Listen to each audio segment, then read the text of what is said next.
Maybe the It's Coming Home was just the friends we made along the way. This is the ArsenalVision Post-Match Podcast. My name is Elliot Smith. You can block me on Twitter, Yankee Gunner.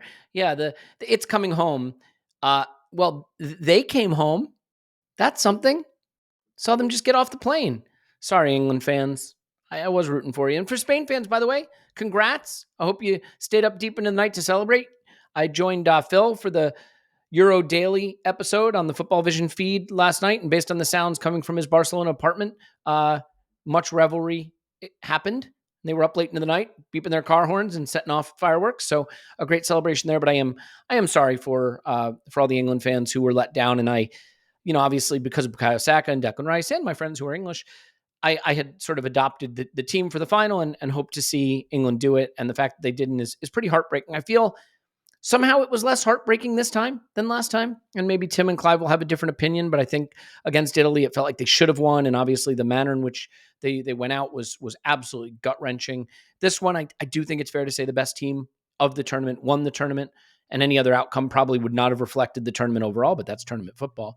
We'll discuss a little bit about England, probably a bit about Rice and Saka, a bit about transfer rumors, why Mikel Merino is sort of a hybrid Cesc Fabregas, Santi Cazorla, Mesut Ozil, who will have a statue outside the stadium, he says, not totally being sure that he wants Mikel Merino. We got a lot to get to. I will tell you that we will be scouting Mikel Merino on Wednesday for patrons. There'll be a One Club pod tomorrow for patrons. Tim did a 2-part history episode on the formation of Arsenal, and there's a collection there. So what you can literally do is go to the collection, queue them all up, and go through them. Great for walks, car rides, train rides, whatever kind of rides you go on. Maybe a roller coaster ride, and you just don't want to see all the spins and loops, and you're thinking roller coasters are scary, but the history of the Arsenal will help calm me down. You could do that. It'd be weird. I'm not going to lie to you, but you could do that. Here with me now is Clive. You can find him on Twitter at ClivePFC. Hello, Clive. Hello. And Tim, you can find him on Twitter at Stoneman. How you doing? Hello. Yeah, not too bad. Yeah. By the way, interesting. So Fox is the broadcaster for the Copa America and the Euros here in the US. And they, I guess, partnered up with Cosm out in LA, and they were putting video up on social media of the game. People watching the game at the Cosm Center. And it got me really pumped because that's where we're doing our event in LA. So for everyone coming out there, I think it's going to be pretty extraordinary. So I'm excited and looking forward to seeing people out there and being on the US tour and being back around Arsenal people again. And we can start to shift our focus to Arsenal again. And I think whatever heartbreak you're going through over England, or celebration over Spain, or celebration over Argentina, or heartbreak over Colombia, or just general celebration or heartbreak you're going through, we all know that when the Arsenal stuff starts to heat up, that's where our true hearts and minds are. Clive, I'll just start you with a layup. How you feeling today, and what are your overall thoughts about England not quite getting over the line once again in the Euros? Yeah, I've already had a nap because of the heavy day yesterday. We were on the WhatsApp last night. Don't repeat those words to me, because I just worked out about an hour ago we actually played a back four. That will tell you that sometimes when you go into a bar, you don't see everything as you normally do.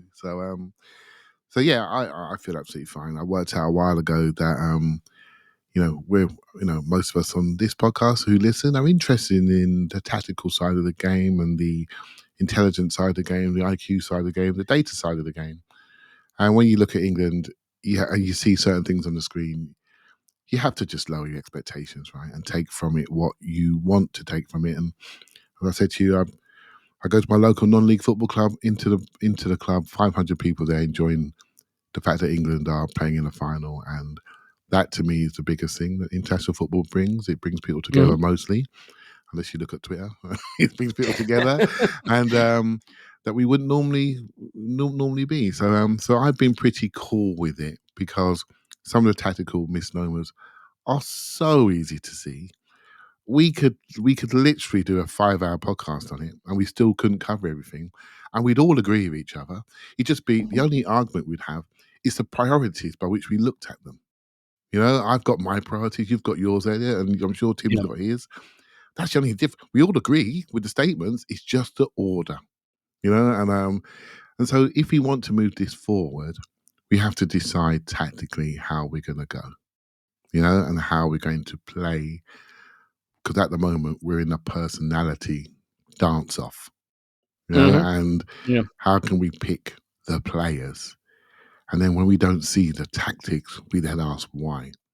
Well, the fight. I mean, I just rewatched it this morning. If I'd have watched this properly yesterday, I'd have been screaming even louder. The fact we have Jude Bellingham playing off the left, I got nothing else to say. Seriously, Yeah. I got nothing else to say. It's just football. Let's just enjoy it. Yeah, and I think one of the things that happens, like when we talk Arsenal on this podcast, we're all Arsenal fans. And when we talk Arsenal with one another, we're all Arsenal fans. And so we can get into the tactics or the tweaks or the adjustments or the repositioning and really get to the meat of the issue. When we talk international football, we tend to retreat into our agenda foxholes around the players that we want to focus on. So it becomes more about, well, Foden in the mud and Palmer's the guy, or Saka's the star and it shouldn't be Palmer, or, Kane is the guy.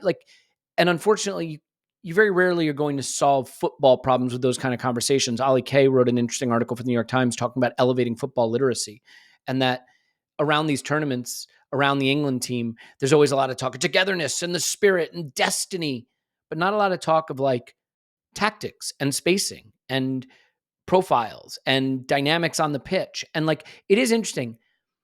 When teams are really, really good, the conversation rarely revolves around passion and mentality and destiny, right? With Manchester City or even with Arsenal, the way we played, it tends to revolve around we're the best out of possession team in the world, right? Or look at the way we use set pieces and and you start to really drill into the tactics.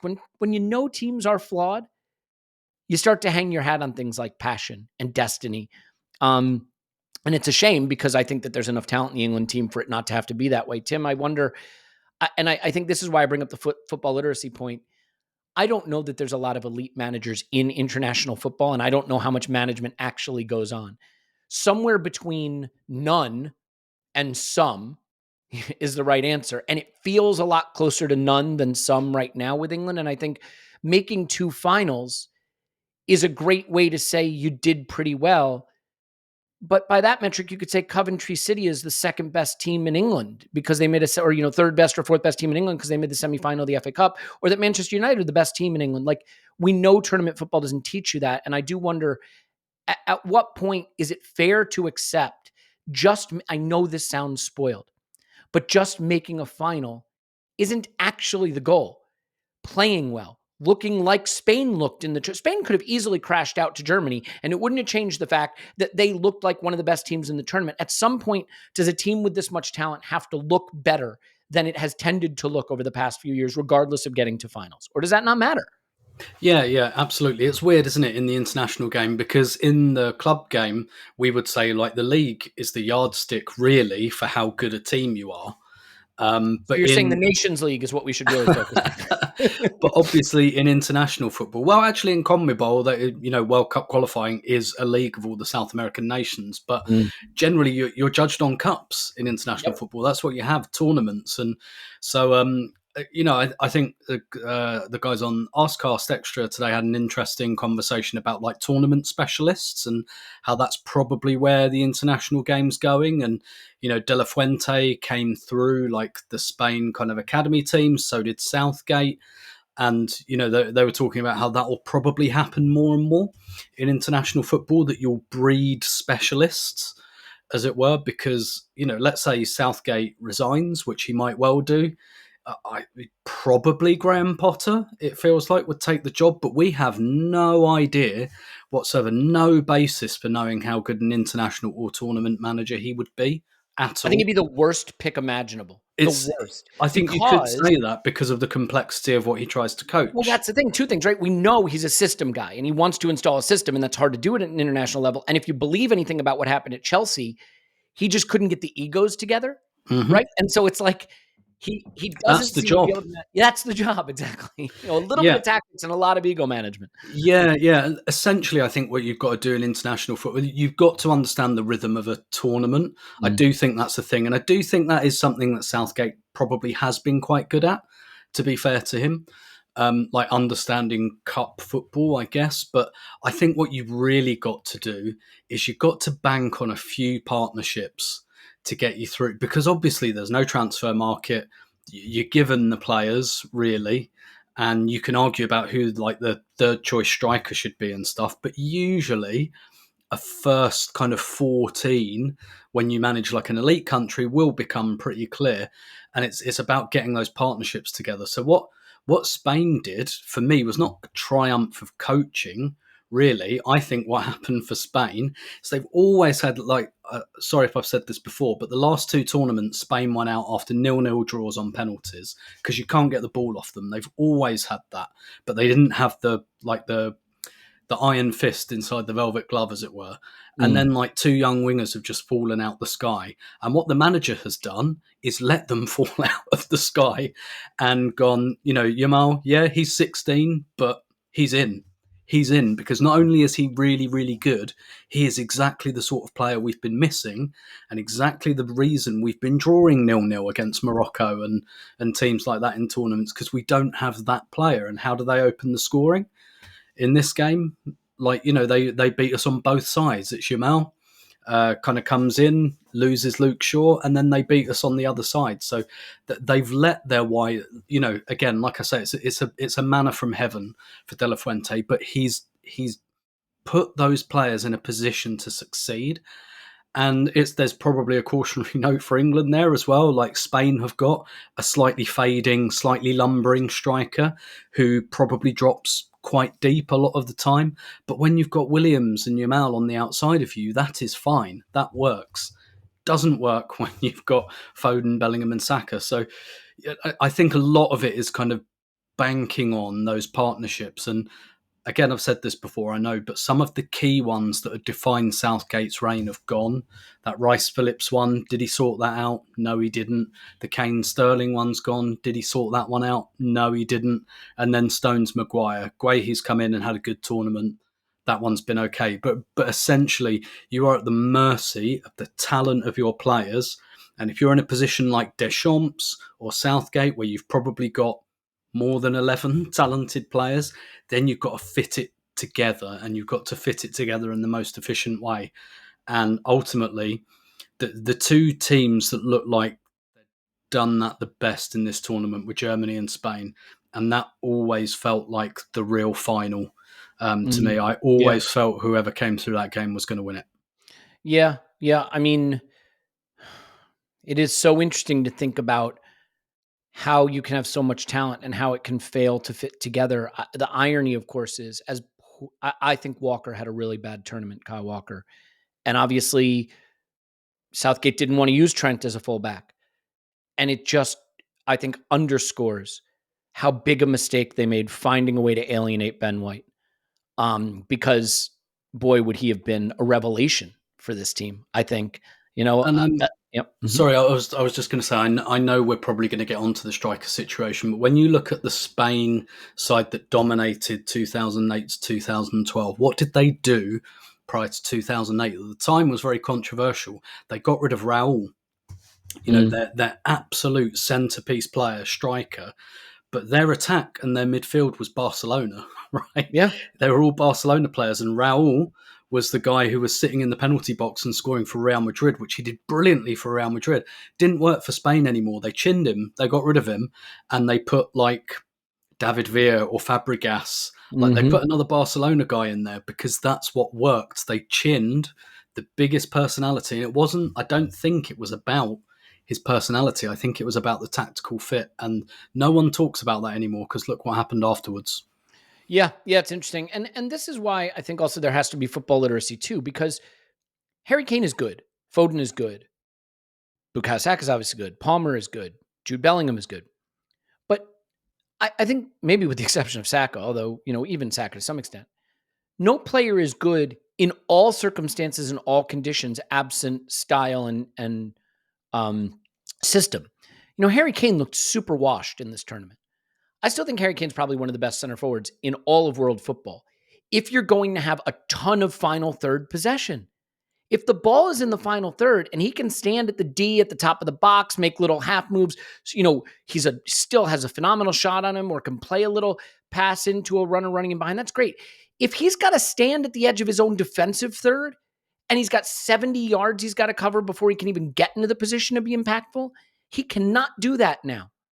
All right, Jude Bellingham is not a winger, and I don't think he's a central midfielder either, frankly. Phil Foden, he's not a wide player, but he's not a midfielder. The irony is Phil Foden, I think, is the luxury player of all of them. And, Haaland, gives Phil Foden the ultimate platform because he just runs, and where he runs, everybody goes, and he pops into the space behind and scores from 20 yards out. Like, somehow you have to figure out how to fit these things together. And the irony is, England would have been better off losing one of these players to a slight ankle twist before the tournament or something and forcing Southgate to pick a profile that complements them better. And he never figured that out. So just finally on the England stuff, Clive, I think the thing I care about is how Saka and Rice and then all the other Arsenal players at their respective countries came through this tournament. I mean, to me, I think Saka and Rice performed well-ish in an England team that never performed particularly well overall. Saka obviously had his great moment in the tournament. I think he comes away with some credit in the final. I think he looks like he's lumbering a bit. I think Declan Rice, it's more mixed. I think with Declan Rice, we definitely saw that he's not a primary ball progressor in my mind, and that's not a role that you can just give him, especially with a Kobe Minu who can't progress the ball at all. So what do you think of the way Rice and Saka come out of the tournament, hopefully now to just put their feet up and not do anything for 3 weeks or so? But in general, what are your takeaways from them? Yeah, I will come on to him in a second. Yeah. I think England lacked, we hear people say things like, he doesn't play like he does for his club, any particular player. And I think to myself, well, which club? Which club do England want to play like? How do they want to play? And for me, there's such a lack of tactical clarity. I have my things I like on a football pitch, but I ain't wed to it. I just want to see clarity. I want to see the whole team bought into it. So how are we a pressing team? Well, if Harry Kane's a centre forward, you're not a pressing team, right? So if Harry Kane's a centre forward, are you a counter-attacking team? Well, not really. So straight away you've got a problem. Are you brave enough to hold a mid-block? Well, we showed we weren't. We're not brave enough to hold a mid-block. So we naturally drop back. But we haven't got counter-attackers. We've got no transition players. Our best transition players in Marbella, right? In Rashford. So what are we doing? Whether you like him or not, he is our best transition player in big spaces. Right? So whether he's been on form or not. And by the way, before you say anything about form, Harry Maguire's not been on form for years, and he would have played in this tournament if he was fit. Right? So it's not about form, it's about fit. And by the way, Harry Maguire's set piece ability was missed. Because that's what England, they hold on to that. So for me, just ask Cucurella about form, by the way, right? Because like Cucurella's form for his club was basically pony, and he steps into the Spain team and it works and he fits what they need and he looks like a star left back. Yeah, the environment is very important. It's very important. And certain players have been exposed. I think Foden, for example, is a small space player when territorially he's closer to the goal. So 3 touches, bang, goal. In this game, in wide spaces, he looked like a mascot. Do you know what I mean? And running around, it's no good for him. The spaces were too big. He couldn't control it. He tried too hard, taking ridiculous shots. I read a stat today that there's 3 midfielders who have played 7 games in the tournament that have never had a goal or an assist. One's Jorginho, that he won it, the last one. One Declan Rice, who got to the final, the last one. And one is Phil Foden. Well, 2 of those are defensive midfielders. And Phil Foden, the guy we gave every free kick to, a lot of corners to, played the number 10. And I'm looking at this and I'm thinking, okay, I don't want to dig people out because people can go where they like. But that to me was the wrong elevation of a talent. It's the wrong one. Honestly, I just can't believe it. But our football writers voted him Player of the Year. And so, trust me, every single article is going to be about how we can build a team around him. So we have a problem with personalities.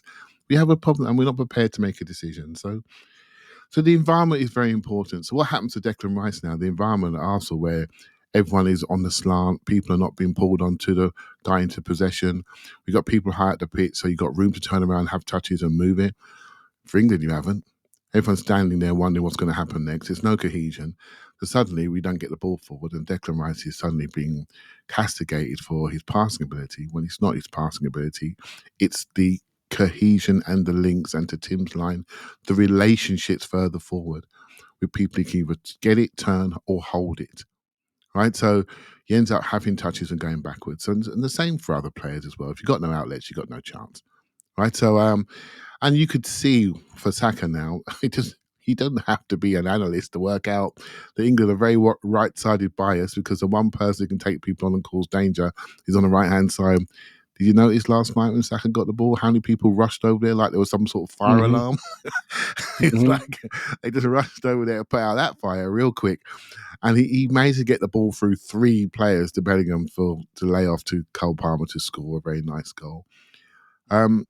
Tactical clarity, mate. The right environment to let people show what they can do. If you have none, you're just not going to see the best of people. So we as watchers are just going to judge people based on their performance. And then when we have a bit more time to breathe, we then look at the whole overall game and realise they were succeeding almost in spite of the management and coaches. And I don't know if you want to talk about Southgate. I think he's done some very good things for England, but he has a decision. He's reached a line. He's reached a tactical line where the bar is raising and people are expecting you to have a system of play rather than a group of players. And Spain had a system of play which was not super exotic. We can just 2 wingers, 4-2-3-1, a floating 10 and a number 9 that ran in behind, all dropped off. We've all seen it, a back four, fullbacks progressed either one side, pushed forward, the other side stayed in. Mate, I can tell you 25 non-league teams that play that system. It's not hard. Honestly, I can. I watch one on Friday night. It's not hard. It's just that we don't prioritize the system over the players. Until we do that, we are not going to reach our potential.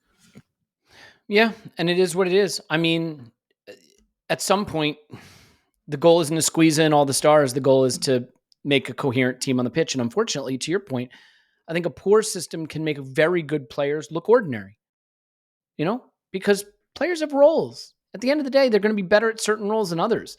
I think Declan Rice is one of the best players in the world, but he has weaknesses like every great player. Lionel Messi and won another Copa America, granted not on the pitch when it happened, and the less said about the way that event went down, the better. But when he played for those amazing Barcelona teams, Lionel Messi walked around the pitch. He didn't press. He didn't really defend. Was Lionel Messi a bad player? I don't think so. Pretty sure he's the best that ever played the game, but they had to put the right things around him to make that work. If you had said, hey, we're going to be a pressing team and Messi, you're going to be our pressing trigger, that wouldn't have worked. Okay. So, I mean, there's certain things, and Declan Rice has strengths and weaknesses, and that's normal even for the best players in the game. N'Golo Kante is one of the best midfielders that's ever played in the Premier League. But there were a couple of seasons there where he was asked to play 10 or, further forward essentially. And he had some of his less good seasons ever at Chelsea. And people said, oh, he's past it. Well, he wasn't really past it. He was just used wrong, essentially. So, I think it's a long way of saying that even the best players in the world have to be put in positions to do the things they excel at and minimize the things that they don't necessarily do as well. It's like defenders, right? Some defenders are brilliant, but they can't run. So you don't play them on the halfway line and ask them to sprint all the way back, right? It just depends what you're doing. Jorginho has looked great for us by and large. But we know that if Jorginho had to cover big spaces, big acres of green grass, that wouldn't have worked. Okay, so, it's all context.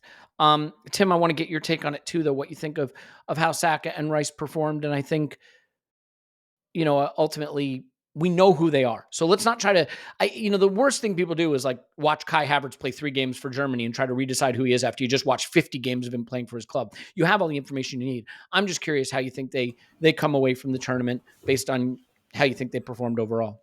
Yeah, I mean, I think if you were to look at the external view, Saka probably comes out with his reputation maybe enhanced, but certainly not damaged at all. I think everyone can see how often England tried to give him the ball, which is exactly the same thing we see at Arsenal. A big part of the game plan is let's get this guy on the ball as much as possible.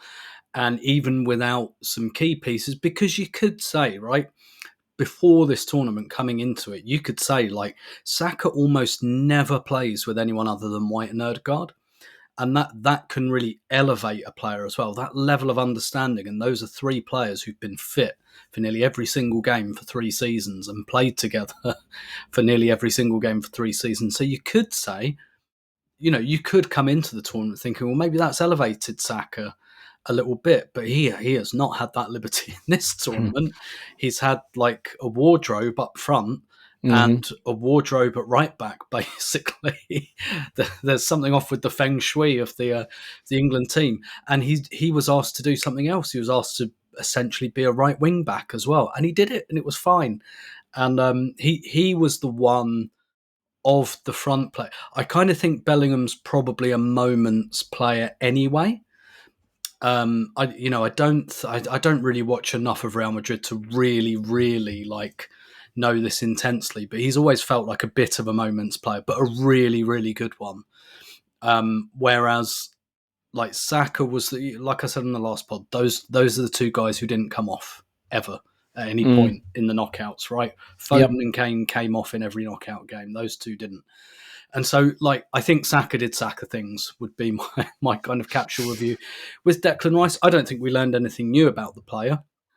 We know he needs a ball player next to him. We know he's not bad on the ball. He's not a zero in possession, but he's not a primary ball player. He needs a primary ball player next to him, like a Jorginho or a Thomas Partey. And Arsenal figured that out. I think they figured out that Rice is the Xhaka of the team. And for England, I think things are difficult for Rice because that was just one of the areas England didn't sort out. He had 3 different midfield partners, and the third one in Mainu is definitely an improvement on, Alexander-Arnold. There were some of the mechanics playing that position I don't think suited him. I do think he should have been playing right back.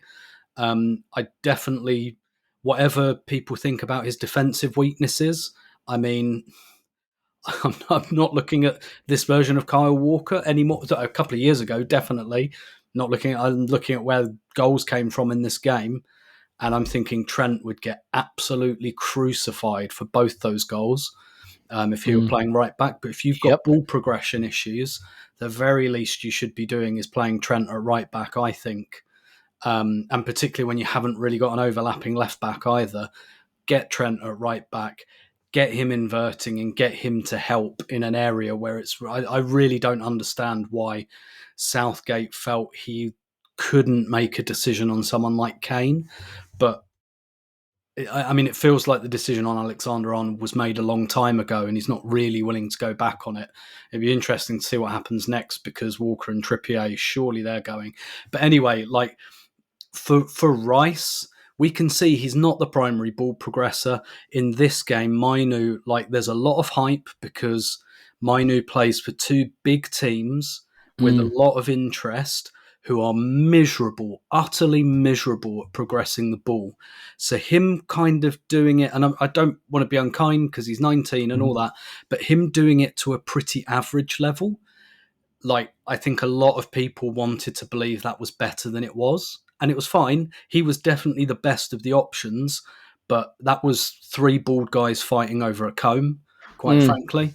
And I think you could see for Rice that put more on him, that put more responsibility on him. It forced him into something that he's not bad at, but it's not his strength, really. And I feel like, again, it's one of those things where people watch your players and they watch them in 4 games or 5 games in a completely different team and come to all these like ridiculous kind of conclusions. Like, Rice needs a ball player next to him.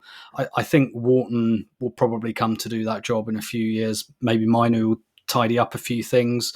He's had a lot of big experience this year, so that will be kind of good for him anyway. But in many respects, Southgate does have my sympathy a little bit in that position because England are in a transition phase there. There wasn't an amazing option. I do think that impacted Rice, but he did the Rice stuff well. He recovered the ball, recovered into space and all of that. So I'm not worried about him. I guess my main worry is how we reintegrate them next season carefully so that they can survive a full season again. Yeah, I mean, I don't want to get too deep into it because this starts to sound like tribalism. My take on Kobbie Mainoo is he's not a central midfielder, and that's not where his career will be. I think he could be an 8 or a 10. He's got a great shot on him, as we've seen. I think he's good in tight spaces. He understands how to find pockets of space. He just can't pass. And you can't be a central midfielder if you can't pass. And I mean, he played 0 progressive passes against Spain. He played 1 progressive pass against Switzerland. Against Spain, he completed 13 passes. Now, I realize Spain had almost all the ball, and that's a tough ask. But you're a central midfielder for England in a final. And I just think you have to be able to pass to play in that position. And I think it's hard to judge anyone in United because we understand that their midfield is so broken that it's impossible to look great there. But you got to have one of two things, I think, to play in central midfield: either elite athleticism or elite passing, right? So you can be Rice or you can be Jorginho. Now, I think Rice has really good passing and elite athleticism and game reading. Jorginho has no athleticism and elite passing. You can be in one of those molds, but I don't think you can have no passing and no athleticism. I don't think that combination works great. So I think England are going to have to find another partner for Rice in central midfield. But maybe if they're willing to bench a Foden, or they're willing to bench someone like that, they can play Mainu one line forward. And then you might have something. Then you might have something. So be interested to see it. Just on Rice and Saka, Clive, as crazy as it sounds, I'm going to be seeing you in about a week in LA. We're 9 days away from watching Arsenal play football against Bournemouth live. I think it is fair to say that Rice and Saka will not be there. If you were Mikel, I know if you're Mikel Arteta probably has him at training today. If you are Mikel Arteta, understanding that we have probably the hardest start to a season of anyone in the Premier League, just in terms of fixtures, how would you be thinking about getting them rest and when you'd want them back? I mean, I struggle to think of a world where we won't have Rice and Saka starting for the start of the Premier League, but it's not that far away either. So when do you think he has to bring them back if he wants that to be reality? How long do they get off? 3 weeks. Just ready, actually. 3 weeks off? 3 weeks. So I think their first game potentially could be the Bayer Leverkusen game, but more likely to be the Lyon game on the Sunday. That's the game they'll probably get some minutes in. I think on the 11th. Yeah, I think. Okay, and then play against Wolves on the 17th. Well, see, I would miss that one if I'm honest with you. I would, bits and pieces, keep building their minutes.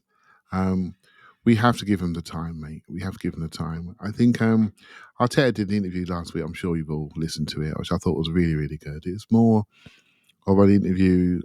Elliot, am I taking something you want to talk about later? Hopefully not. Right, so nope, fire away. You're good. So yeah, and Tim's. I never have a plan. You know that. Tim's really good at remembering all the words, so I'll just say something until he tells me I got it wrong. Right. So, but what I took from that message was the amount of planning they're going to have to do this year with the amount of games. So he was almost like talking to his coaches. So we have to be really efficient with our game models, game by game, because we've got no time to prepare. Right. So, and he spoke about players' athleticism, and being available, etc. And I think, while we've been having WhatsApp chats about certain players that are coming in, you can see that the season's already got a different feeling to it. The extended Champions League is going to be different. And what I didn't realise that they could play you're not playing teams twice, right? So you're playing a number of different teams, which means more coaching planning. And I just feel we have to break this season up. We're going to have to give mini breaks, for players to disappear for a week and a half. They're going to have to go away mid-season because it's the only way they can survive the amount of games that we've got coming. So we're going to have to get used to, I know I've been saying this to you for about 3 years, Elliot, we're going to have to get used to almost not having the first 11 in the first phase of the season in particular, but making sure that we've got people to come in. There was, we're going back to the Spain team, there's 2 players in centre midfield, there's Fabian Ruiz and there's Mikel Merino. You can close your eyes, they're the same player. They're the same player. One made a little bit more tricky around the last third than the other. One a bit better in the air, one a bit more solid than Moreno. They're the same player. Before the tournament, you weren't sure who was going to play, but one played and got ahead of him. The other one came off the bench. We need to get to that situation. Rodri came off, Zubimendi came on, looked really good, by the way. We need to get to that situation that we're really comfortable with. And I see the planning for our squad going that way. And we've got to protect these players. We really do. I mean, the minutes, Elliot. You could probably reel them off. It's over 4,000 minutes for both of them. I'm sure I read that somewhere. This is not sustainable. It really isn't. So we gotta get comfortable with them not playing, and for that to happen, we gotta get better squad players, because I saw Saliba struggle in the last game when France went out. We're Arsenal people, right? But we know Saka was gassed. We know Rice was carrying that midfield. We know it. We know they were dead on their feet. And Kane, we know Kane doesn't play in the summer. He can't do it. I don't know why we keep picking him in summer tournaments, because he can't carry the season on.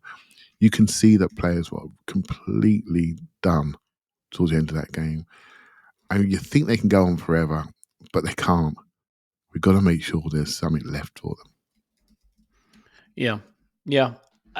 It's going to be tough. And the only way we're going to get there is if the players sitting on the bench, the players not even making the bench, are players who can all come in and can all play. And the priority this window, I think, is shift the players that the manager really doesn't believe he can use and rely on, and bring in players who he really feels comfortable playing, even in pressurized situations. Because he's going to have to at some point. There's just no getting away from it. Let's do this. Let's switch gears now, put full focus back on Arsenal. I want to talk about what still needs to be done for Arsenal to be ready for this season that Clive just described, the marathon that it's going to be. And we can talk a bit about Mikel Merino rumors, because they're swirling. And is he a market opportunity, or is he just not good enough for Arsenal? We can discuss that. But first, I have to tell you this podcast is sponsored by BetterHelp. BetterHelp isn't online therapy. It's therapy that just happens to be online. I think it is really this simple. Whether you have budget limitations that stop you from doing therapy, or time limitations, you got kids, you got job, you got to get the kids to after school activities. And then the idea of getting in the car and driving to an office and sitting there for 30 minutes or an hour and driving back, you can't manage it, or you can't find one in the area, or you just don't feel comfortable sitting face to face with someone. This is a way that you could do it more cost effectively with a licensed therapist, in a flexible schedule, camera off if that makes you feel more comfortable, and in the time that it suits you for your day. I think, it's one of those things. A lot of people think I should do therapy, and then they compare and try to find. You know what? Stop comparing and start focusing with BetterHelp. Visit BetterHelp.com/vision today. Get 10% off your first month. That's BetterHelp, HELP.com/vision. Do it now, Clive. Is that enough of that? Indeed. Nailed it. Easy one today. Okay, Tim. Let's go big picture before we go Mikel Merino. Big picture for me is that we need, if I just got whatever I wanted, right? Defender, probably a left-sided defender who can play center back and left back. That could be Calafiori. Another goalkeeper to replace Ramsdale. Looks like we already got two of them in mind. One who's a youth keeper, one who Clive thinks is a third choice keeper. But as you know, I'd be happy with a Scarecrow being our second choice keeper. Two midfielders, probably one that's more 6 and one that's more 8, and a forward of some variety. That would be the dream window for me in terms of addressing every need we have. You see it similarly, differently. What work do we need to do so that when the Wolves game kicks off in like a month, you feel like we are ready to take on the 8 million games that we have facing us this season? Yeah, I'm actually more relaxed about it. Not the window overall, but the speed at which we do business. I'm slightly more relaxed about this year, just because I do think our squad's really good. And so I don't see like really obvious gaps like, oh my God, if we start the first game of the season without X, Y, or Z, we're toast. Like, I don't quite see that. I'd be happier this year than most years if a lot of our business was done late. And I do suspect that is going to happen across the market. Like, no one's done that much. I mean, the guys bending PSR regulations, they've done some stuff. There was like an unofficial transfer deadline on June 30th, which clubs that are not very well run were really part of, but we weren't. And it's so clear with the Raya thing as well. We had to wait until July 1st. But so, we do have all of those needs. I'm definitely not denying that. And we've got some outgoing business to do. And I think that will dictate exactly how much incoming business we do, because I do think it will be quite one in, one out. So, like, if we sell all of Nelson and Nketiah, Smith Rowe, etc., in good time, then I think people will come in good time. But I'm kind of a bit skeptical about that. So I'm kind of chill in terms of the Wolves game. And I am honestly looking at it a bit more towards the end. of August, to be honest. And like, I know, look, Villa away on the 2nd. That is a tough game. At the same time, they've had a lot of upheaval, a lot of turnover. I'm gonna cash in my I think Aston Villa will suck this season stocks now. I think they're going to do a bit of a Newcastle with the additional like Champions League football. I think losing Douglas Luiz was bad for them, etc., etc. So I kind of don't think anyone's going to have their shit entirely together by the first day of the season, and I do think we're in a strong position in that it doesn't look like we're going to lose anyone really, really key. And for me as well, like if we can get, we've seen videos of Gabriel Jesus at Palmeiras, and it looks like he's been spending his summer in a very different way than I've been spending mine. Put it that way, running doggies in Sao Paulo. But even if Elliot, even if we come back and we've got a fitter Gabriel Jesus and Jurrien Timber, we're kind of again. Not stronger than the end of the season because of like the Saka Rice situation, but like I think we'll be all right. I do think what's interesting is some of the midfielders we're linked with don't really seem to be in that Jorginho Partey kind of style. And Merino, for example, is a dual and we were linked with Onana, although I'm not sure how strong that link was because I think we'd have got him if we really wanted him. But it's interesting we're linked with guys that I'd almost consider like almost backup for Declan Rice, which actually could be very useful in the early weeks of the season. But yeah, I'm not hugely worried about like the Wolves game or well, I am worried about them. But like if we don't sign anyone, I expect us to beat Wolves on the first game of the season. But like, yeah, end of the window, different. And I think the other thing we're probably missing is there's 2 extra Champions League group games this year in January as well. So January, if you don't get to the League Cup semi-final, January can be quite a clear month for you. It's not going to happen anymore. There's no winter break this year, so it's getting even more crowded. So, yep. We need to take account of that later in the season. Yeah, February gets pretty easy if you're good in the Champions League group stage, whatever they're calling it now, table stage. I don't know what they're calling it. And then you don't have that first knockout round, sort of like the Europa League. There's a round you don't have to play if you finish in the top 8, I want to say. But if you don't, then you've got a round in February, and that makes that month look really tricky.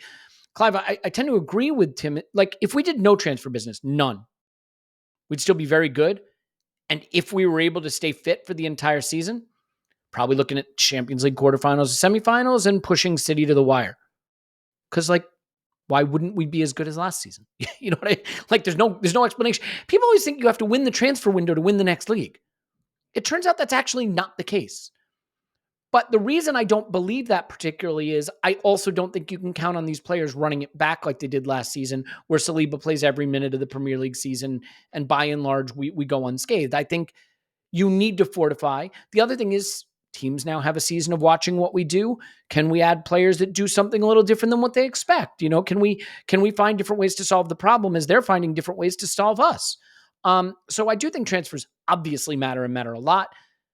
Even without a transfer, I think we'd be good, which the reason I say that is I sort of align with Tim's point that I don't know that it matters what business is done August 17th. I think it matters what business is done August 30th, with one exception. Mikel Arteta has a very complex system of football that requires a lot of training and understanding. You have to be real smart and you have to be real focused in on it. Players that get a full preseason are going to be in a better position than players that don't. So I think if we sign someone August 30, that might be a player who doesn't feel comfortable in the system until November, for all we know. And that is the worry, is how quickly you can integrate. Like Saka and Rice at this point, they could come back 3 days before Wolves, close their eyes and know exactly where they're supposed to stand for Mikel by this point. But the new signings won't be able to do that. I also think that, if you look at how we started last season, for example, Eddie Nketiah started 10 or 11 games. I think he might be off to Marseille. So for you, what business...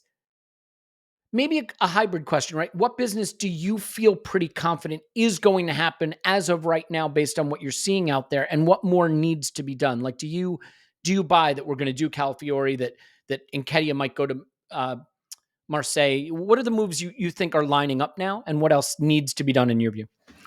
Just based on my Twitter timeline, Elliot, I think the Calafiori one. Don't give away the good stuff, Clive. Come on, don't do that. The Calafiori one, I really like that one from a tactical point of view. I think one of the best scouting videos we've done in terms of just being impressed by a player I wasn't expecting to like that much. Yeah, people who listen to us, they're not stupid, right? You can see where there's an Arsenal player out there, and the way he travels with the ball is very interesting. You watched the game last night. Lenormand and Laporte brought the ball forward, committed the first man, pop, in behind shot.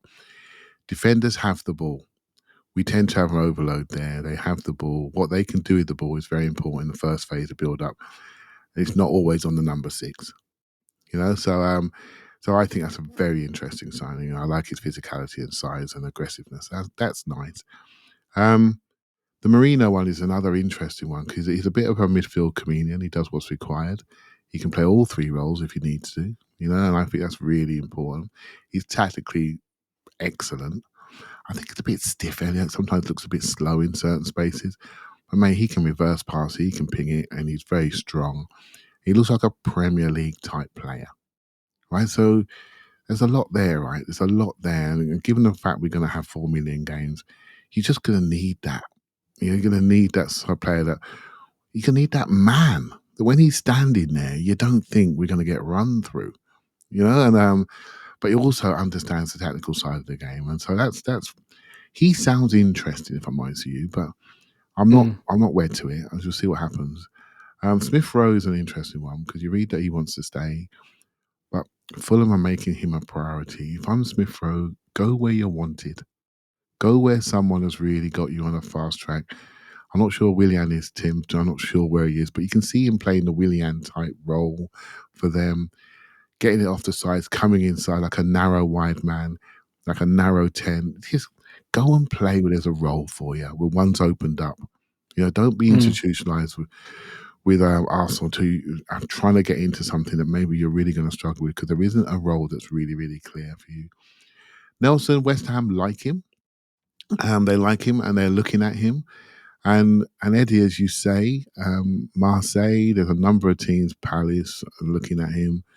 Even Fulham at one point, even Ipswich at one point. Ipswich looking at Smith Rowe at one point. So I think there's a market developing for the Highlanders. So our discussion we have around their wages will be an interesting one to have in September, Elliot. I'm ready for you. And if their wages as a blocker for their movement, I never felt it was, but let's see, right? If they're all still here, you can kick me to death, right? Because I deserve it because the wages are too high. So that's what I see. Sambi's obviously gone to Sevilla today. Nuno's gone to Lazio, I think, end of last week. We've got goalkeeper reorganisation to do. It's starting to develop, but maybe the most important thing is to be efficient in our sales. I'm not sure how bad Kieran Tierney's hamstring was. It didn't look like a 2-weeker, did it, when he came off for Scotland? So I haven't read anything on that one yet. So when is he back? When is he? It's been about 2.5 weeks or so now.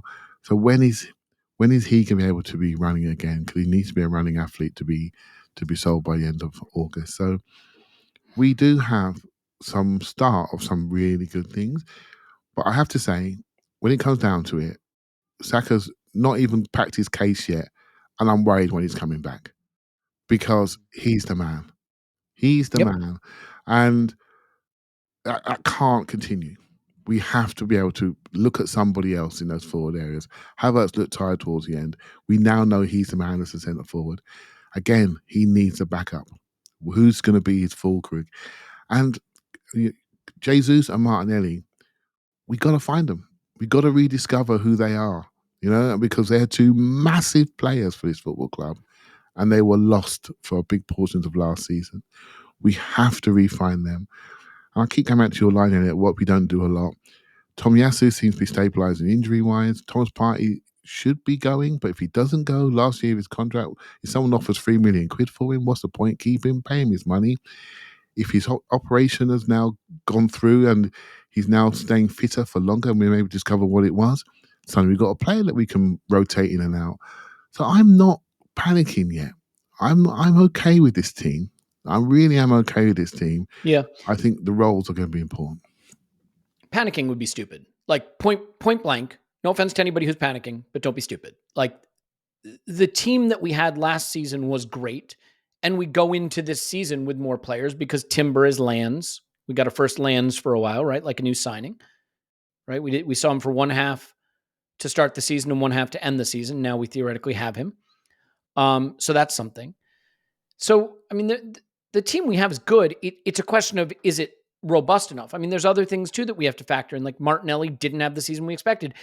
I look at Gabriel Jesus, a player who I think is a really interesting one for the upcoming season, because Gabriel Jesus is 27 years old. Okay. That's young-ish. I mean, he's in his prime, right? Gabriel Jesus is a player who was a critical role player for Pep Guardiola in title-winning seasons, trusted in important games, played down the stretch, played through the middle on the wings. He came to us. He was brilliant. He did his knee. He came back too soon. He's never been the same. If he's fit, I'm not going to sit here and say that my hopes are as high as they were last season, where I thought he could be our breakout player, back from the knee injury and raring to go. He had fluid on his knee to start last season. He had a cleanup op to start last season. He never got right.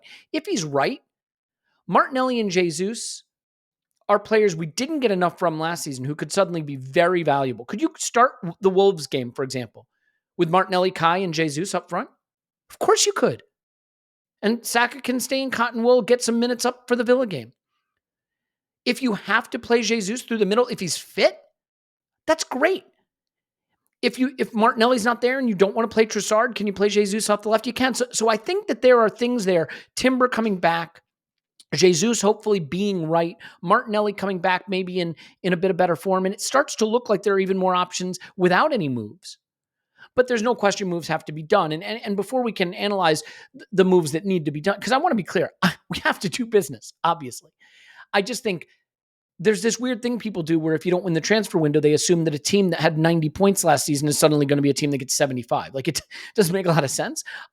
Tim, what do you think of the outgoings? Just curiosity-wise, like in terms of they're good. I think the Tavares deal is fantastic, personally. I think there's some people that think it's low. I don't know how you could think it's low. I wasn't expecting to get that much, that's for sure.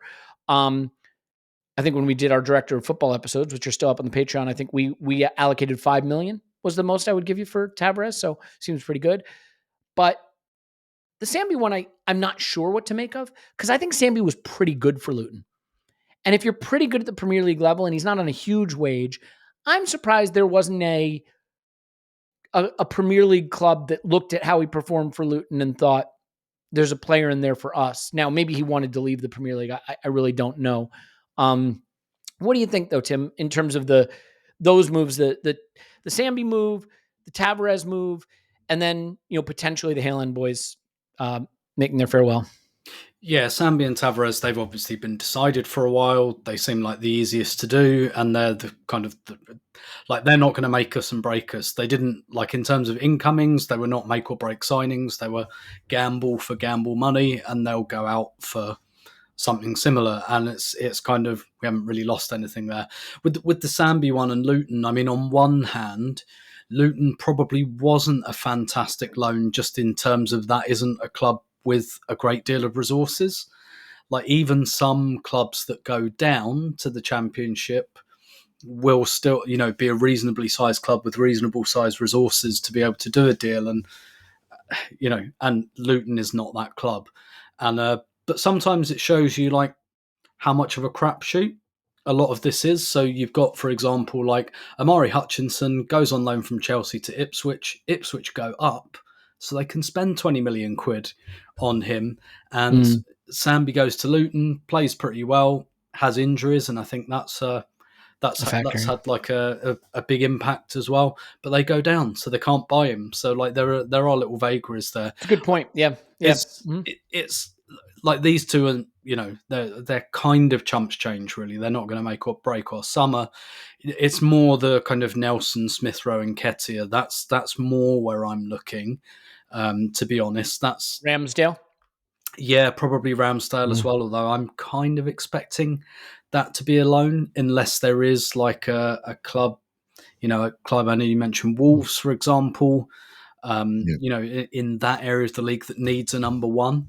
But that's such a weird position, goalkeeper, because it's just it clearly wasn't part of our planning last summer because we were over PSR regulations. Raya was a market opportunity, and we gave Ramsdale a new contract 2 months before that. So that's kind of a weird one. But I am looking in the Nelson, Smith Rowe, and Nketiah. I think basically there's a lot of kind of talk about how good Arsenal are at selling and all of that. I think a lot of it's very overwrought. I think a lot of it's overcritical, looking for problems. Everyone else looks like they're selling everyone for 100 million, but they're actually not. When you look under the bonnet, there's a lot of clubs doing PSR stuff as well. But that is not to say Arsenal can't improve. And I do think like Smith Rowe, more Smith Rowe and Nketiah, they have been like crucial players in this team to varying extents. Nelson probably hasn't, but he's got a big reputation from his kind of youth. There's clearly talent there. Like I am looking at more at these, and I still think they're going to fall short of what people will expect because people kind of seem to think they're all rubbish, but someone's going to pay 50 million for all of them. But you look at someone like Smith Rowe is not a rubbish player. Like he's not long for Arsenal's world anymore, but he's not.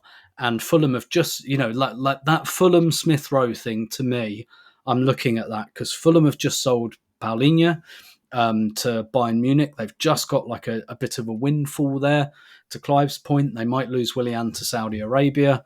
So like there's that feels more like an opportunity for a sale. And my hope is like for Nelson and Nketiah, we can get a bit of a bidding war kind of going for some of those players. Like can we get West Ham and Palace, for example, to kind of play off against each other? Like I do think it's fairer to say that Arsenal's reputation as a selling outfit could be more defined by those. Yeah, I mean, it's tough because on the one hand, I don't think Arsenal have been as good at selling as we probably could be. On the other hand, I think it is overwrought. To your point, like, do people know what survivorship bias is? Survivorship bias is when you don't know about the stuff that's happening, except like certain things that you do hear about mold your perception. So, for example, Chelsea sell 5 guys, 6 guys, 7 guys for almost nothing or a loss. Then they sell a guy we've never heard of for 18 million. And suddenly it's all over social media here. How can they sell this guy for 18 million, but we can't give away Reece Nelson? That kind of thing. That's survivorship bias because you didn't hear about the 6 or 7 they sold for 500K because no one retweets it or shares it. I'm sure there were fans of other clubs going, Arsenal got 30 million for some guy called Balogun, and we can't get any money for our guy. You know what I mean? I think those kinds of things. Or like Ndombele, who Tottenham got for like 50 million. Did they terminate his contract? Yep. Contract termination. And like at the beginning of the summer as well. That wasn't done on August the 30th. That was second the season ended. Rip, off you go. Yep. Yeah. So look, I don't want to make it sound like I'm caping for our sales because I don't think our sales have been good, but I think the reason our sales haven't been good isn't because we're, quote, bad at selling. Everyone's good at selling if they have assets that are saleable that people want. So Balogun, there was demand. We sold him. We got good money for him. Looks like we're going to get good money for Nketiah. I think what we got for Tavares was good. I think our Xhaka money was good. Obviously our Balogun money, but like Arsenal fans seem to want us to be able to sell the guys we don't want, who we think stink, and we want a lot of money for them. And it's like, I got bad news for you. That's not traditionally how sales work, Clive. I was just going to say, we may not be bad at selling because I think selling comes down to the quality. Yeah. So I think I've said before, I think we were bad at buying. If you're bad at buying, then you're going to be bad at selling, right? Can I propose one thing though, Clive? Mm-hmm. Maybe the reason we feel bad at selling is we don't sell when the first opportunity is there and we think we might want to move the player. We've tended to hold on, right? So we held on to Ainsley Maitland-Niles and we held on to Eddie. What year was that? At what time do we stop going back to that? I mean, my view is, Elliot, this is the thing where I think we could improve. We could improve on loaning. I think we could improve on the players that we're not going to use. We got to get a better pathway to keep them in the eye, so we can resell. So I think, and so bad loans mean bad sales. Do you see what I mean? So I think there's more than one thing here. we can always look back at other players that we could have got more money for. And I think sometimes we have different values at our club, particularly with our Highlanders. We want them to play, we want them to stay around, we want to give them maximum chances. Other clubs don't give them monkeys. The guy that scored for England in the final yesterday, Man City wanted to keep him. They couldn't give. All right, mate, you're off. They didn't you're off. We'll take our money. You're off. We'll do something else. We got Jack Grealish staying there for 100 million quid. Don't worry about it. We got Phil Foden. You can go 42 million wherever it was to Chelsea. Look, they don't care. We do care. And that's a team that we support, right? So is that going to change? I don't know.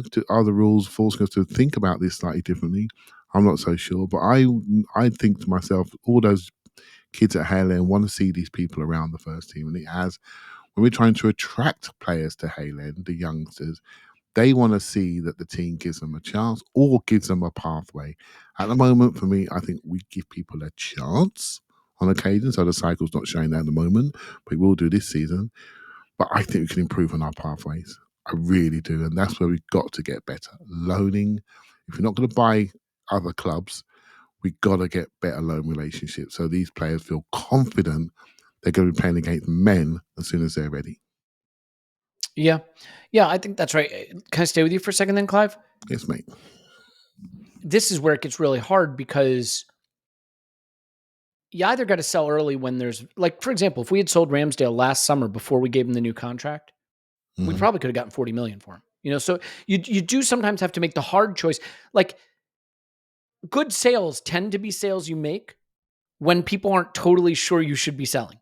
Your fan base isn't, if your fan base is like, thank God that guy's leaving, you're usually not going to make a very good sale.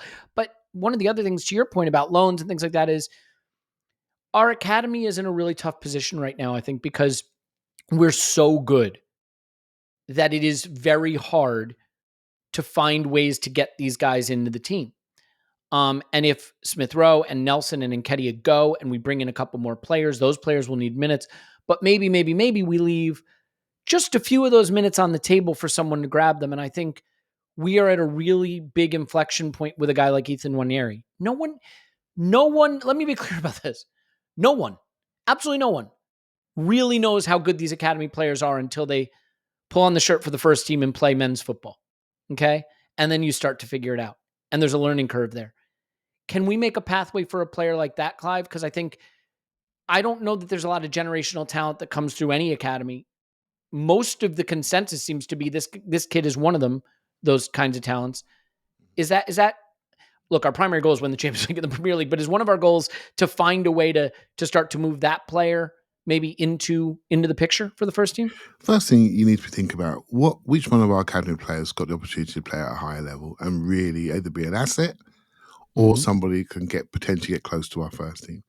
And there are 4 or 5 names that are sort of bubbling around, which are showing real potential. Obviously, there's a youngster, I won't mention his name, everyone knows who he is, who's only just turned 14, but could be the top boy of all, right? So, but I'm sure I said that 5 years ago about Charlie Patino, right? Yeah. So, and things can change very, very quickly. So, obviously, there's Miles and there's Ethan Nwaneri, and I honestly believe in Ethan Nwaneri. We got something very, very special in our hands. So I'm not even worried about that one, mate. That's not a secret. The whole country knows about him. All right, Man City tried to get him. Everyone knows about him. He's on his way, right? So Miles is getting there. Centre mid, lefty, he's getting close. There's another young player which I've always had my eyes on, and I think it could be a midfielder or a defender. His name is Aidan Heaven. Right, so he's tall, lefty, and he looks like he's growing into himself. And that sort of thing. Sometimes you can physically explode at a level, and suddenly you can jump from playing with kids with action men in my back pocket to suddenly you got sideburns and you're playing against men in League One. Just like that, bang, over one summer, and he could be one of them. So keep your eyes on him and that contractual situation because it can change very, very quickly. There are players developing there, but as we know, and also made a decision to go and get talents of a younger age to boost the quality, because we're now playing Champions League youth games, there's a chance for us to really promote these kids and give them an environment which they can really showcase themselves. So whether they play for Arsenal or not, they got a chance to be at the real top end of youth football. And I think we weren't there, mate, a while ago. There was a time we got relegated from the top league, in youth football not so many years ago. So we're on the way back. And we just need to either buy these talents, because there's so many youth talents moving from club to club at the moment because of the Brexit rules, and they're not having it. They want to play. So they're going from Premier League club to Premier League club because they believe another Premier League club can be better for them, whatever reasons that is. So it's a very shark-ridden world, and we just got to make sure we're on the right side of it. But we've got a few coming, mate. We've got a few coming. I'm about to watch the game at Bournemouth at the weekend when they won 4-2. There was a couple of standout performances in that game, and there's got to be some work done to remove some players from the group. But I see potential, but we've got to make sure we have that loan market set up. Yeah. Tim, from an incoming standpoint, I find myself in this really weird position where I'm like, we have a lot of work to do. And then I look at like some of the names and some of the players out there. There's just not a lot of stuff where I'm like, wow, that's the one, that's the guy, could go bang. Like Declan Rice, you're like, we're going to get Declan Rice? Wow. Even with Kai Havertz, I know some people weren't on board. Clive and I did a scouting video, loved the talent, thought it was an exciting opportunity. Kai Havertz was a sort of random name, by the way. I don't think anyone was saying Kai Havertz until all of a sudden it was happening. Maybe that name's out there, but right now, Billy Carpenter, who I really like his writing, he's done some articles on midfielders that would pair well with Rice or wingers that would give us the dynamics we need. And you look, and after you get past name like one or two, they're all pretty meh. And I'm like, am I crazy, or is the market just missing those obvious names? Right now, if you said to me, all right, Elliot, money's no object. You can pick the guys we can get. And by the way, I mean guys that can be gotten, right? Not like Mbappe and that kind of thing. I'm not even sure I could say get these three and that'll do it, because I don't see a lot out there. I think that's a testament to how good we are and how hard it is to improve us, but maybe a testament to the market being a little thinner on the type of top end talent we're looking for. And that makes things hard, because if you're Edu, the goal isn't to spend 200 million. The goal is to make the team better. I think there are a lot of people out there who think the goal is to spend 200 million because they just want to see new faces. But the club's goal should be to get the right talent. So are you seeing anything out there that really excites you? Because I understand people are frustrated. They're like, we're buying backup goalkeepers and defenders. Well, Calafiori is exciting, an exciting talent who I think makes us better now and in the long term. Go find me the midfielders and attackers that definitely do that. It's a lot harder, Yeah, absolutely, and it's the same across the market. And actually, we haven't had that market setting transfer. Like Mbappe to Real Madrid was free. So there isn't like a money go round, as it were. From Can I give you an example? Like United fans are super excited about Xerxes showing up, and Xerxes is an interesting young talent. Xerxes is not a player a couple of years ago that a club the size of Manchester United would be buying at this stage of his career. Not even close. And so I think that tells you, right? They're trying to find projects, because even a club the size of Manchester United doesn't seem to be able to find that player.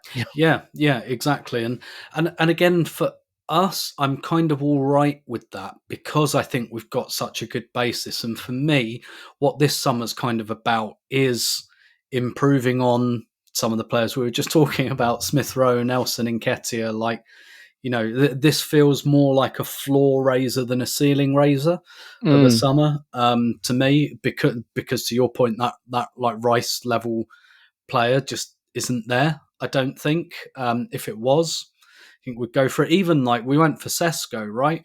And even that would have felt like a gamble, really. And then so is it more Trossards and Jorginhos and fewer Rices and Havertz, basically? Yeah, I think so. And Calafiori seems to fit into that to me, in that maybe he's like, maybe they're planning for him to be the starting left back. I have to say, like the kind of reporting on the salary around him feels more Kivior level salary, but he's a starter for Italy. So, and we do seem to have a bit of not a gap at left back, but we don't have someone who definitely owns that position. and that could be him. I kind of suspect that's what they'd be buying him for. So, but then at the same time, I think what kind of makes our summers so strange is that we don't always see the vision, as it were, which is maybe unfortunate. Given our branding. But like Arteta does things like Havertz, everyone's like, how's this going to work? And no one really understood how that was going to work. And, being linked with like Onana and Moreno and just being like, that isn't who I thought we'd be going for. And so there is like a strong element with some of Mikel Arteta's signings that you kind of got to wait and see a little bit sometimes. And so like some of the interest, like Calafiori, right? We kind of know Arsenal are interested in him, but we still don't really know what role he's going to play. Is he going to be a left back?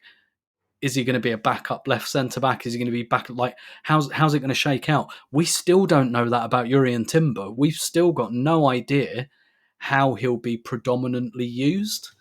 So it is a bit weird, like, because Arteta could go in a different direction. I wrote a column last week saying, like, look, I think Rice is the Xhaka replacement. I think he's not exactly the same as Xhaka, but I think that's his role. I think the way we play, that gets the best out of him. But at the same time, like, the midfielders we've been linked with are not the profiles I thought that we would be linked with. So there's always that sense with Arteta, and I think it's the same with Guardiola sometimes as well. It's like, what are we going to do differently this year that we haven't seen before?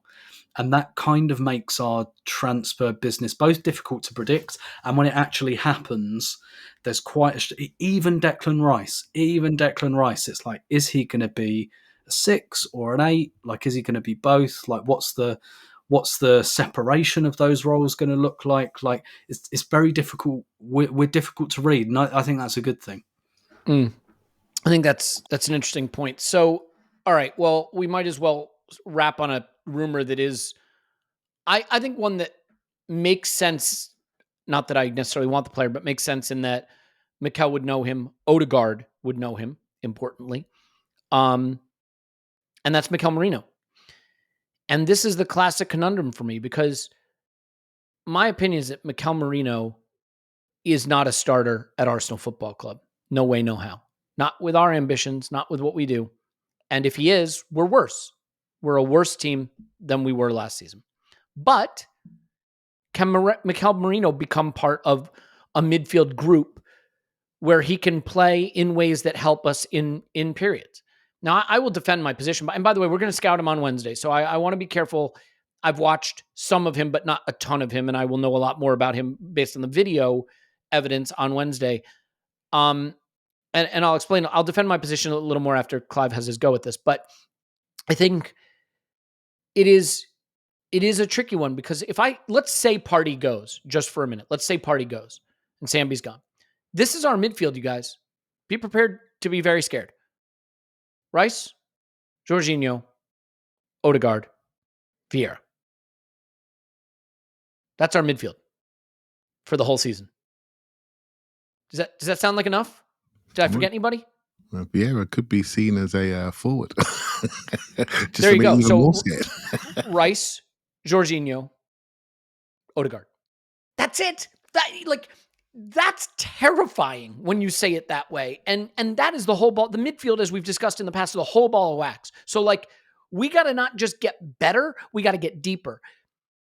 If we do a star midfield signing plus Merino, that might help us get to the numbers we need. If we do Merino as the star midfield, as the midfield signing, then I have deep concern. So just like any transfer, I think they can make sense in the context of other business and squad building. And I can see a world where Mikel Merino is a very savvy signing to be that other option for the midfield core. But I can't see it where he's the main option. I'll explain why in a minute. But Clive, what's your take on the player and the link to this player? Because it's one that just seems like you're going to understand why we're being linked. Like, Odegaard knows him, Mikel knows him. It makes sense in that respect. Yeah, it's a tough one to calm your nerves down, particularly when we can't see the rest of the squad.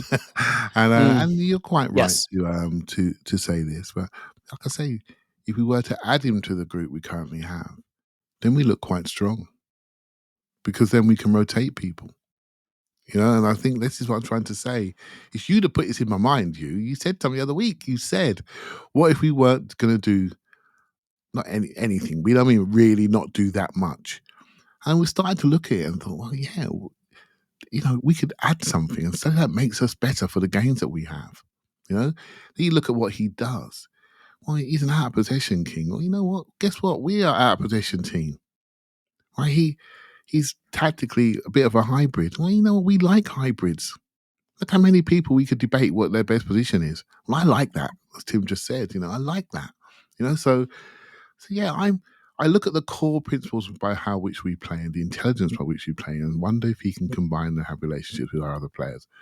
He probably can. Would I, for my to get me excited and would I like to see a Bruno Guimaraes come in? Probably. Do you know what I mean? But because he's going to bring everything he's got and he's going to be shouting at the crowd. It's going to be exciting. He's going to get fouled. He's going to make fouls. Going to get sent off. We're all going to be arguing about him.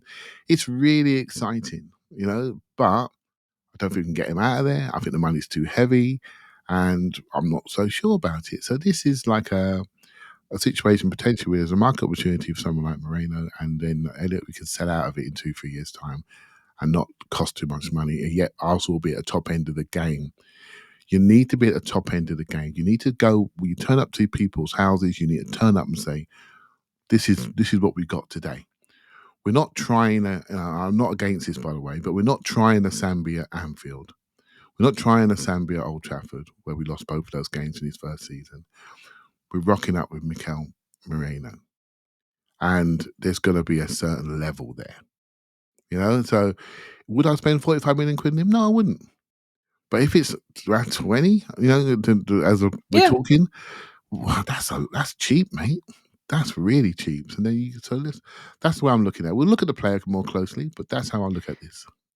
Yeah, I'm excited to look at him because I think there is an issue, and this is the issue I alluded to, you guys. And Tim, this is where I think people kind of get transfers wrong, is people just want to do transfers. And I totally understand that. And we are fans. So we are certainly prone, when we sign players, to go into it saying they're going to be great, they're going to work for us. Gosh, you'd be crazy not to. Why would you want to be such a pessimist to assume they're not going to? He's 28, so he's not like past it. But at 28 years old, he's been building a career for himself at Real Sociedad for 6 seasons. He was at Newcastle at 22. It didn't work out for him there. He went back to Spain, and that's where he's built his career. He is a Spanish international. He's looked, I think, pretty good at Champions League level, which is important, by the way. He's played in Champions League. The thing that worries me is the role a little bit. So let's be clear on what he's elite at. He is an elite ball winner. He wins an unbelievable number of aerial duels. He is an incredible ball winner. He's a duel monster, okay? And we know that when we lose a duel, Mikel is upset. So that makes sense. He is a career 76% passer. Let me be clear. He's going to complete 76% of his passes. He did that at Newcastle. He does that at Sociedad. He's done it every season of his career, whether they've been good, bad, indifferent. That's what he does. That's what he'll do. People compare him to Saka. Saka had 12 progressive passes per 90. This guy had 5.9. All right? Saka completed 92% of his passes. This guy completed 76. Now, I want to be clear. Data is just data. It's only there for one reason. I'm not saying because it sums up a player. It guides you to what type of player they might be. And the data says this is a player who is elite at winning duels, who is not an elite passer. I think you can use that at 8 in the Arsenal system. Press, win duels, get in the box, win headers, right? Get to the back post like we expected for Kai. Do that stuff. I don't think you can be a 6. I don't think you can sit at the base of midfield completing 76% of your passes. Xhaka played 105 passes per 90. All right, now Sociedad don't have the ball the way Bayern and Arsenal do. This guy completes about 39 of them. So I can see the vision, there you go again, of an 8 who's there to press, to win duels, to get into the box and cause havoc there and try some stuff. I can't see the vision of a 6. And the only thing that worries me a little bit is I think Declan Rice has looked best for us when he's had a primary ball progressor with him, and this guy isn't that. So if you say, oh, he'll play 6 and Rice will play 8, now I'm a little nervous because I don't want to, the guy loses the ball a lot And the guy who loses the ball a lot playing 6 when he's not an elite passer, that would scare me, especially in the context of, Rice, I think, looking best when there was someone like a Jorginho with him. So if there is a 6, a ball progressor, an elite passer, a Bruno Guimaraes, whoever it is, coming in, and Merino's another guy coming in to play at the 8s, to give us bite and steal and box presence in that position, I think that's an interesting approach. I just worry about the idea that people think he's Saka. He'll come and sit at the base of midfield and just be in his rocking chair pinging passes all game. That's not who this guy is. So we're going to scout him on Wednesday, and I'll come away probably liking some things more, maybe confirming some things. We'll see what happens. But what do you think, Tim? Because it's like you mentioned Sesko. If we got a great forward plus Sesko as a gamble on future talent, great. If we had just gotten Sesko, again, not great. It all depends on the context of what else we do, if that makes sense. Yeah, this is like, I find this really interesting because, again, and this really tells you as well how you feel about like your club, your manager, how much they're in control of recruitment. Because a few years ago, I'd been going, why are we going after this guy? For all the reasons you just outlined. But at the moment, it's much more, for me anyway, not everyone might not feel the same, but for me, it's like, what's Arteta cooking here? Yeah, fair point. Like, it's trust, certain trust. Merino and Onana, those have been the two big midfield links so far. And we've looked at both of them and kind of gone, what's this about? kind of thing. And it could be a bit of resilience in terms of Declan Rice's position. I mean, Moreno's 28. It's not a long-term signing. So on one hand, like you say, could be part of the group, but at the same time, he's a Spanish international. He's going to want to stay a Spanish international. So is he really going to want to be, because to your point as well, we're losing midfielders, right? So Smith Rowe probably going to go, and that's one left 8, as it were. Are we considering Havertz more of a striker now? Is that less of a left 8 option? What's going to happen with Fabio Vieira? Like, what kind of discussions have happened there? Is he still considered that for that position? Is he going to go? Is he going to go and try and make another position his? So there is a lot of like, we need to bolster the midfield, and presumably would take any offer for Thomas Partey. Whether we'll get one, I don't know. So like, we do kind of need numbers in there. But to your point, the profile doesn't make an awful lot of sense to me. And, Clive put something in the chat earlier about like, maybe this is a summer of like market opportunities more than anything. And maybe this is like, like the January where we bought Trossard and Jorginho, and neither of those players were our first choices. And actually, in many ways, it turned out to be very smart to go, okay, let's buy a couple of like 28, 29-year-olds at the time. And then we haven't got them for long, and they don't become a problem or a burden. Yeah. You buy a player at that age, you keep them to the end of their contract. You don't have to extend their contract. There'll be, Jorginho's we did because he was on a shorter deal. We got that done, but for like one more year. Like, it's not that like those players aren't going to stop us doing anything else, and maybe that's kind of what Moreno's about as well. Maybe like the Goldilocks midfielder we want isn't there, but we need numbers. So you get a 28-year-old, doesn't look like a bunch of wages because he's at Sociedad, doesn't look like a bad fee, and we keep him for 3 years and he doesn't become a problem to us, So maybe, and I'm speculating here, but maybe there is a bit of a philosophy forming in that when we either can't get the Goldilocks player or the Goldilocks player is not on the market, we do pivot to a 28 or 29-year-old and go, okay, he can hold that position for a couple of years, and then, we can have a look at the market again in a couple of years' time. That's my kind of lick my finger and put it in the air type explanation for that. And it might be all wrong. It might be it might be rubbish. It might, like, we are going to miss with a signing at some point. I don't think we've really missed for a few years now, and it is going to happen. All managers have them.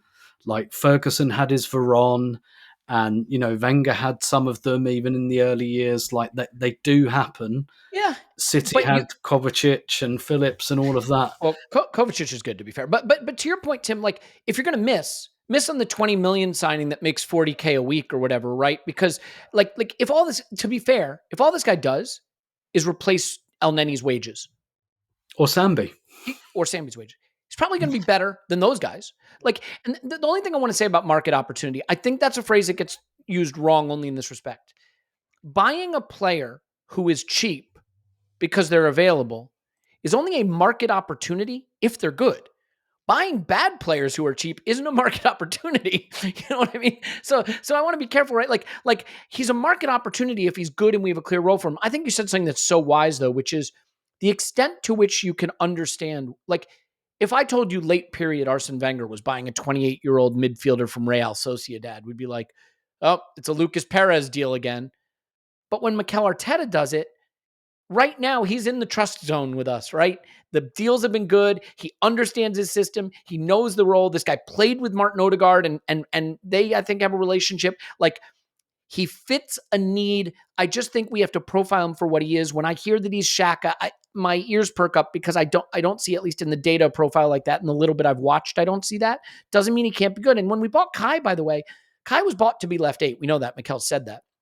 He's not a passer. He's not a possession left 8. He was there to be that late arriver, second phase, right? Getting the box player. And I think Merino can do that. So I would be excited. It's funny. I would be excited about this, I think, given my trust in Mikel and the role he could have, if there's a more of a ball progressing player in the offing.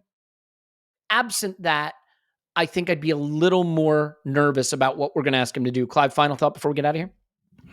Yeah, I forgot I was going to say that because you went off. But yeah. So, well, Kai was always a forward or an 8, mate. So I'm not worried about it. And the first game he played for his competitive game was as a centre forward. So Centre forward, yeah. I'm not worried about that position. He's brought a lot off the ball that I didn't expect. What I like about Merino, he plays on the left-hand side. He also plays on the right-hand side. You know, and I think that's really interesting. I've got a little theory for inverted centre mids. Right, so one lefty, one righty, and getting your angles that way. And so I just think it's an interesting one, Elliot. I just think it's such an interesting one. I'm not saying I would have spoken about it, but because I quite like that Fabian Ruiz in the past, you know. But I honestly feel that Declan Rice is better on left hand side of our pitch, and I don't see him moving away from it. So we need to get something more on the right-hand side, and Moreno can do that.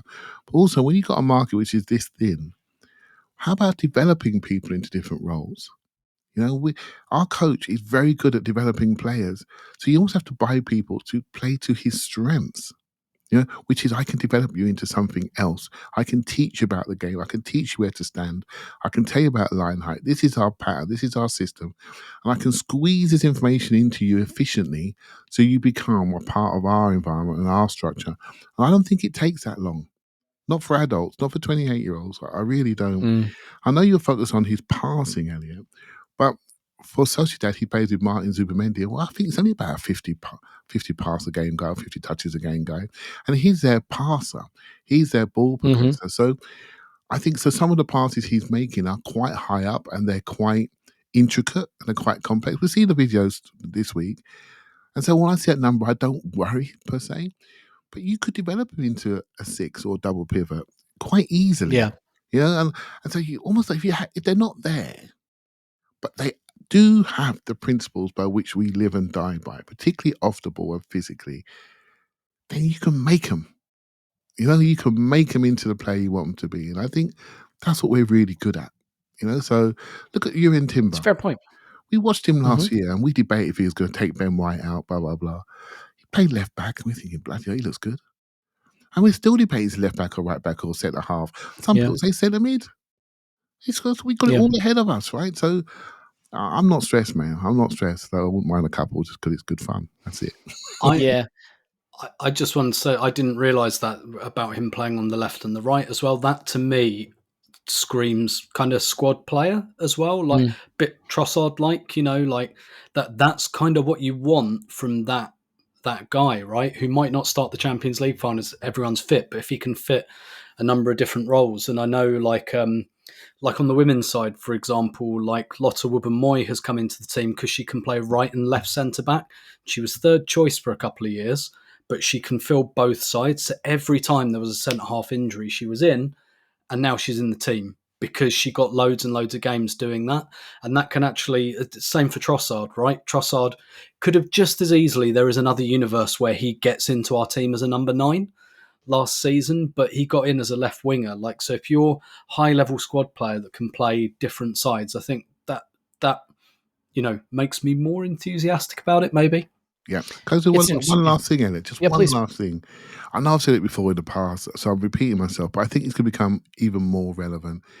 We're going to, if you're honest, Saka played really well in this tournament, in my opinion. But we all know when he gets to 70 minutes, it can go a bit off. It's particularly, he can look a bit tired. So having the ability to have people come on for the last phase of games keeps the squad all active. I love my rugby, as you know, and England played New Zealand at the weekend, and New Zealand's one of their star players is Bowden Barrett, and he came off the bench in both test matches and dominated for the last 25 minutes and won the test matches. In the Euros, Fulkrug behind Havertz, that combination, that ability to power up, this is where we need to be. We can't keep flogging these guys for 90s. Why can't Declan Rice come off after an hour? Why not? Do you know what I mean? Why? How are we going to? What are we doing to him? Why not? And I think it's very important that we start to think about this. Not just talk about it and actually execute on it, and we get comfortable with it. Yeah, and look, I'll admit there are certain things that I do where I prejudice myself, in a way that is not productive. For example, like he's 28 and he's at Sociedad. Why is he 28 and he's still at Sociedad?